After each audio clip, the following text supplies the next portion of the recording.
Penguin Random House Audio presents Rock the Boat by Beck Dorey-Stein. Read for you by Kristen Dimercurio. For anyone lucky enough to have seen a sunflower in full bloom, which is to say, for everyone lucky enough to have known Sophie Christopher.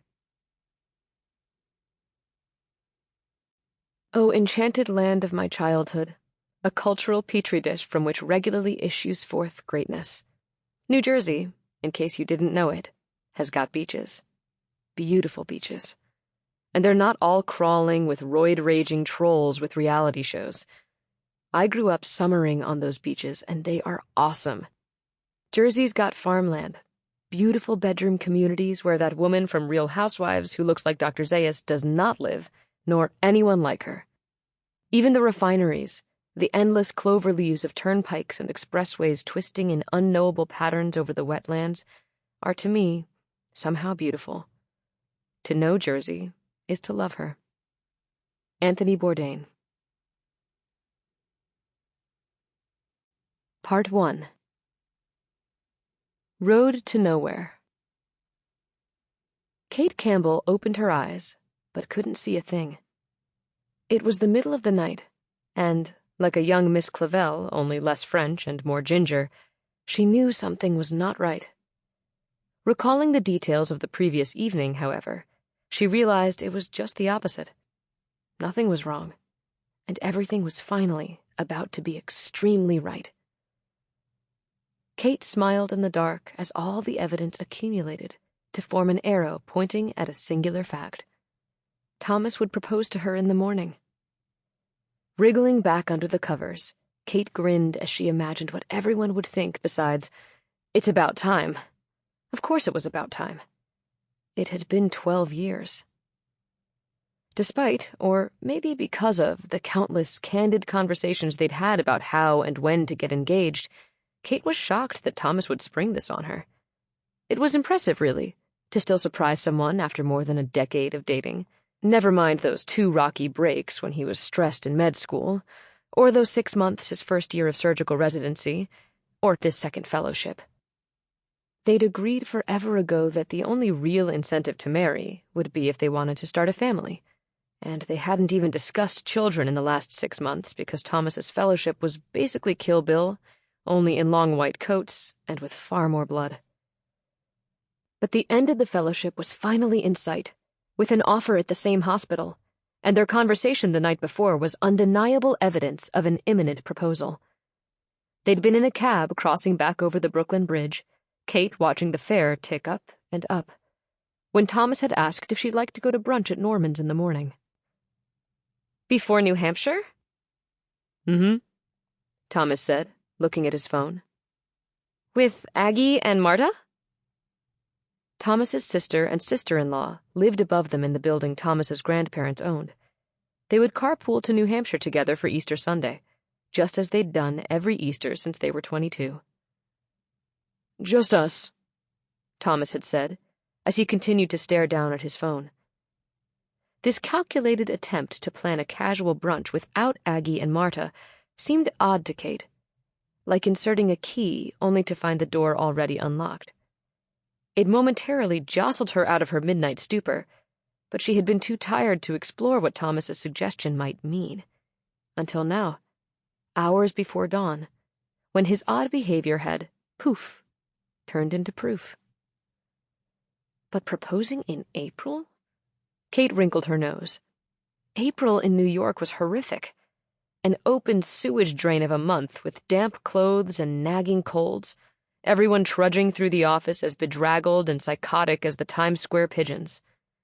Kate had assumed that if this was going to be the year, Thomas would have waited for May, and asked while they were on vacation with his friends. As the sun rose, however, Kate warmed to Thomas's strategy. He would pop the question now so they could then drive up to New Hampshire to celebrate with the Mosby clan over Easter. She hoped, but doubted, that Thomas had thought to include her family in some way, which was not his strong suit, only because his family was big and fun and a lot.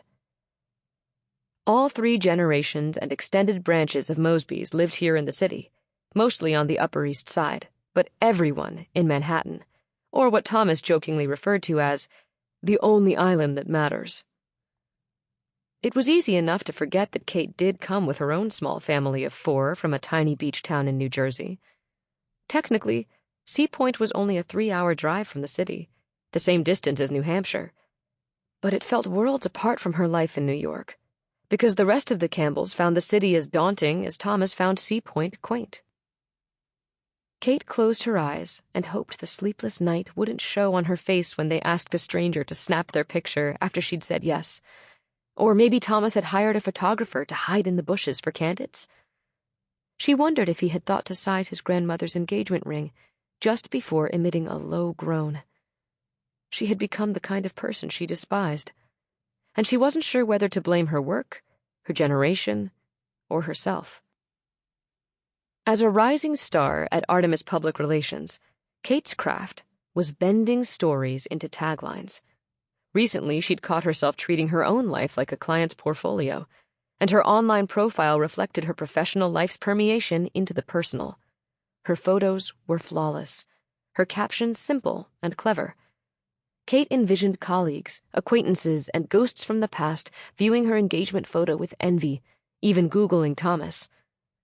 In 2 days, she'd post a cute photo, the ring tastefully included but not prominently featured, with a low-key caption, something along the lines of, "We did a thing." 3 hours later, Kate encouraged Thomas to take his time in the shower so she could strategize her caught-off-guard look. Each hanger held a jacket or sweater that wouldn't be good enough for her future mother-in-law, Evelyn, who would apologize to her friends for Kate's poor taste as they pinched her phone screen and zoomed in to inspect every inch of the engagement photos. But here, this wasn't bad. A blue-checked dress Thomas had once said made her look like a sexy Raggedy Ann. The dress showed effort without letting Thomas know that she knew. "Almost ready?" Kate yelled through the bathroom door. "Done yesterday," Thomas called over the high-pitched groan of the pipes. The water pressure was barely more than a sad dribble, but Kate wasn't about to complain after 4 years living rent-free. Then again, Kate thought, maybe she could raise the issue once she became a Mosby. Running a brush through her hair and a rake through her thoughts, Kate found herself feeling triumphant rather than joyful. Or maybe joyfully triumphant.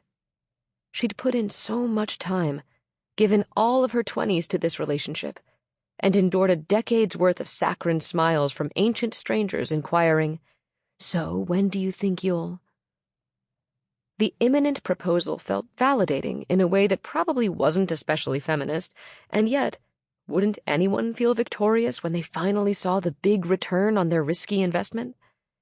And it had been downright dicey at times. After 12 years, the bottom had dropped out more than once, usually in direct correlation to where Thomas was in the medical gauntlet. Even last night at the party, Kate had worried they were heading toward the red when she gestured to the spinach stuck in his front teeth, and Thomas had rolled his eyes before skulking off, leaving her alone in the kitchen. Now, Kate gave herself a once-over in the mirror. Her strawberry blonde hair rippled down in obedient, tame waves. The freckles across her nose were visible, but not chaotic like they would be by mid-June. The dark, pronounced eyebrows she'd hated as a kid were cooperating today. And after she'd drawn a bronze rim around her wide green eyes, Kate took private delight in the double takes that her heart-shaped face so often invited. Just last week, she'd been confused for the breakout actress from that Netflix show while ordering at Barney Greengrass. Kate no longer blushed when she disappointed strangers bold enough to approach her. In fact, she wore big black sunglasses to encourage such speculation. Tourists came from small towns like hers to gawk at the city's glamour, and so Kate indulged in their celebrity sighting fantasies not only because it was fun, but also because it proved just how far she had come since arriving in New York 15 years ago as a college freshman. The toilet flushed, and the bathroom door opened. "You look nice," Thomas said, checking his hair in the mirror. "Where's my putty?" Kate handed him the hair product, half hidden under her brush. It arrived every month from a tiny shop in Vancouver, and cost more than their utility bills. Sample complete. Ready to continue?